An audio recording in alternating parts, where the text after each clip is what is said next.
22-year-old Kayla Gloster's life was taken away after Robert Horton beat, stabbed, and drowned her. The guilty party is the one. You know, that's all we wanted from day one. Because he got to suffer just like my baby suffered. You understand me? He got to suffer. Right, recording? Yeah. Whose name is on the registration? Kayla Gloster. Who license? Kayla Gloster. Whose car? Kayla Gloster. What is Kayla about? Straight up. 22-year-old Kayla Gloster, as described by her mother Tangela Johnson, was a smart, intelligent, sociable, witty, fun to be around, and very caring and loving young lady. Raised in Florida, this vibrant young woman had dreams and ambitions that her family hoped to see her accomplish. But her bright future was brutally snuffed out by Robert Horton. Horton, a predator, targeted Gloucester while she was still a teenager, attending an all-girls high school in South Miami, Florida. Despite Gloucester's attempts to break free from his grip, Horton continued to pursue her. And when their relationship failed to meet his twisted expectations, he resorted to manipulation and control. Even after Gloucester ended things with him, Horton continued to exert power over her by offering financial support while claiming to be infatuated with her. But his supposed love turned to jealousy and rage when Gloucester moved on to another man.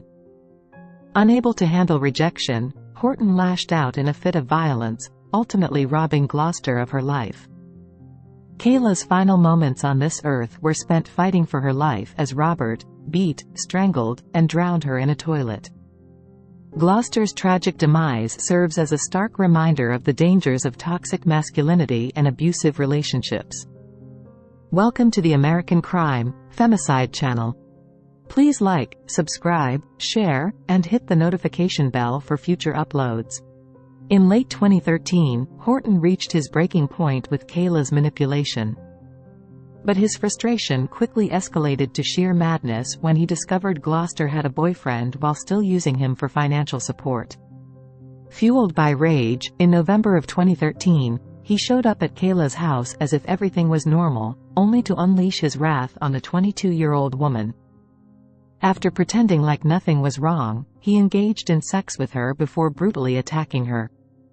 Horton's violent rampage ended Kayla's life in a series of horrifying acts. He strangled her so viciously that blood vessels burst in her eyes. Then, he set her mattress on fire, wrapped her in a quilt, and dragged her into the bathroom. There, he forced her head into the toilet and drowned her. The Miami-Dade medical examiner's report revealed Gloucester had severe cuts on her hand, indicating she fought back against a knife attack, receiving 5 cuts to her head and neck. This tragedy left Kayla's family devastated and enraged, especially as they were still mourning the loss of Kayla's brother, Derek, in 2009. As they laid Kayla to rest, her family vowed to seek justice and hold her killer accountable. For almost a year, the police suspected Holton but didn't have enough evidence to make an arrest. 11 months after Kayla's murder, Horton was finally taken into custody and charged. However, what should have been a swift trial leading to justice turned into an agonizing 11-year ordeal with 2 mistrials. The first in 2015 occurred when a detective mistakenly revealed that Robert was the lead suspect in another crime. The second mistrial came when the jury couldn't reach a unanimous decision. Despite DNA evidence linking Horton to the crime scene and expert testimony supporting the prosecution's case, doubts were sown by the defense attorney. The defense questioned the cause of Kayla's death and pointed fingers at her other boyfriend, deflecting attention from Horton's guilt. The jury's inability to come to a unanimous decision led to a mistrial. Of passion, that is how the murder on a Homestead woman was described in court today. 10 years later, the future of the alleged killer is in the hands of a jury. We first brought you the trial of Robert Horton last week because it's the first case in Miami-Dade to honor the new death penalty law. NBC6 reporter Christian Colon was inside the courtroom. He joins us with what's happening right now. Christian. Yeah, the jury just started deliberating, and if they find him guilty on first-degree murder, that's when this trial pushes into a death penalty phase where this new law will be honored, and it will only take the state. In order to get to the death penalty and recommend death, they'll only need 8 out of the 12 jurors to recommend the death penalty. At 22, Kayla Gloster's life was taken from her. The loving, caring daughter or sister was allegedly killed by Robert Horton, a man she once dated. Is blood drops. At least 5 locations throughout this apartment that are the defendant's DNA blood. It's a match. Investigators say Holton's DNA was found on the walls and doors. The proof is in the killer's hands, they say, because Holton's fingers were also sliced. That as he's stabbing her in her neck, she's moving and fighting. He's restraining her. That knife slips and does that cut on his right hand. State says phone records put Holton near the crime scene, and they claim he took off the smoke detectors inside Kayla's apartment before burning the scene. Holton denied to testify and didn't bring anyone to tell his side of the story. However, his attorney stated the killer could have been someone else. Both of these men were dating her at the same time. One was purportedly living there. He had bought her a vehicle. Why Kayla was murdered doesn't need to be proven, but prosecutors believe the killer was jealous she was seeing someone else. Defense claims police got the wrong guy. The family's hopes for closure were shattered once again by the news. Outside the courtroom, emotions ran high as some family members wept while others clung to each other for support. Tangela, Kayla's mother, suffered a panic attack, highlighting the pain and trauma inflicted by the prolonged legal battle. Despite the defense's attempts to avoid another trial, justice was eventually served in April 2024 when Horton was found guilty of first-degree murder and arson. The prosecution recommended life in prison without parole, a resolution that Kayla's family accepted in exchange for closure and the end of a painful chapter in their lives.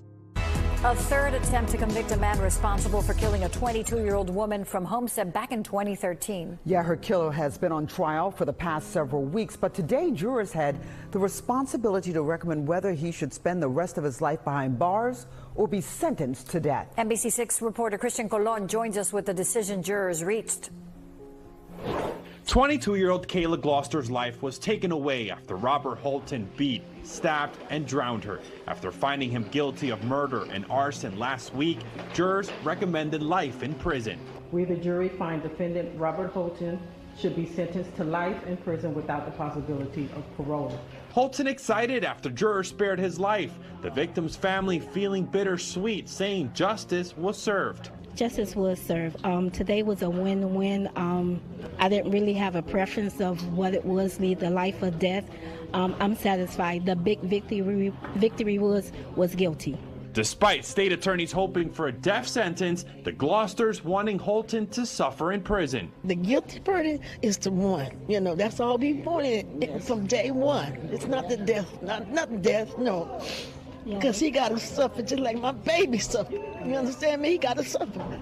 Only 8 out of 12 jurors were needed to recommend death. Today, NBC6 learning all 12 jurors chose life, despite agreeing the crime was heinous, atrocious, or cruel. There was much more to Robert Horton and his worthiness to life than his actions on that one particular occasion. And obviously the jury agreed with us, and we're very happy about that. Justice in this case was an excruciatingly long, arduous, and grueling process. But ultimately, justice prevailed. While Kayla's family may feel some sense of relief with the verdict, many believe that Robert deserved nothing less than the death penalty for the unimaginable brutality he inflicted upon Kayla. She wasn't just killed, she was viciously beaten, drowned in a toilet, and set on fire. It's important to recognize that Horton pursued her when she was barely out of her teens, displaying a complete lack of maturity and understanding that a man nearly 30 years old should not be pursuing girls her age. Despite Kayla making it abundantly clear she didn't want a relationship, instead of respecting her wishes, cutting off financial assistance, and moving on, he continued to pursue her with malicious intent. However, if the family is satisfied with the verdict, then perhaps that's what matters most. Every year, Kayla's mom leaves a heartfelt comment under Derek's obituary page, expressing her love for them both. Let's keep Kayla Gloster's family and friends in our thoughts and prayers as they finally close this painful chapter of their lives. May Kayla Gloster finally rest in peace.